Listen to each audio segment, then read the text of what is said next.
Halo, Bwana Yesu asifiwe. Ninamshukuru Mungu kwa siku ya leo tena. Nimeweza kurekodi video. Kabla ya kwenda mbali, tumshukuru Mungu. Baba, katika jina la Yesu, asante kwa neema yako, asante kwa nguvu zako, asante kwa sababu unatupenda, unatujali. Wewe ni Mungu wetu, Mungu unayetupenda sana. Asante kwa siku njema hii ya leo ambayo Bwana umekuwa pamoja nasi. Uweza wako umetufunika, nguvu zako zimekuwa pamoja nasi. Hata Bwana umetuwezesha kuweza kuwa hai. Baba, ninasema asante katika jina la Yesu. Na Baba, tunapoenda kujifunza somo hili, endelea kutufundisha. Tunatamani kujua yale yaliyofichika.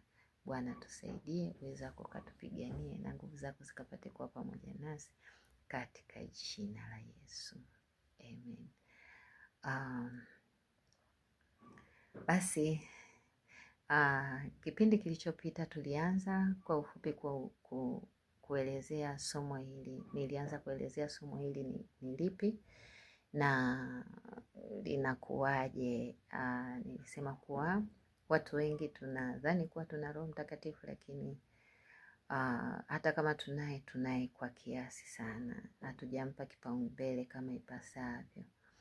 Kwa hiyo na nikasema mwanzo pale tulitubu kwa Bwana Yesu peke yake.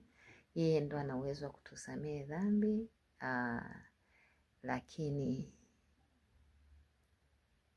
nikasema tutajifunza zaidi jinsi ambavyo katika ulimwengu wa roho huu ambao ni wa nuru, Mungu anavyofanya kazi. Basi leo sasa tutaendelea kuanzia hapo kwa tulitubu kwa Bwana Yesu. Sasa tunatakiwa kujua zaidi kuwa tulitubu kwa Bwana Yesu na Bwana Yesu alitusamehe na kwa msaada wa Roho Mtakatifu.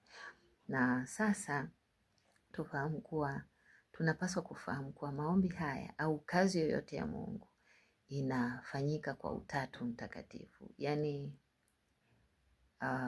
Mungu Baba, Mungu Mwana na Mungu Roho Mtakatifu. Na katika Utatu huu Mtakatifu, kila nafsi ina kazi yake ya kufanya, ambayo ni kazi kamili kabisa.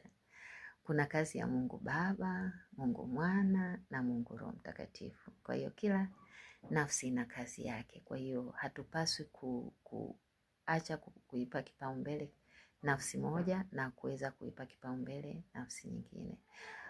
Sijui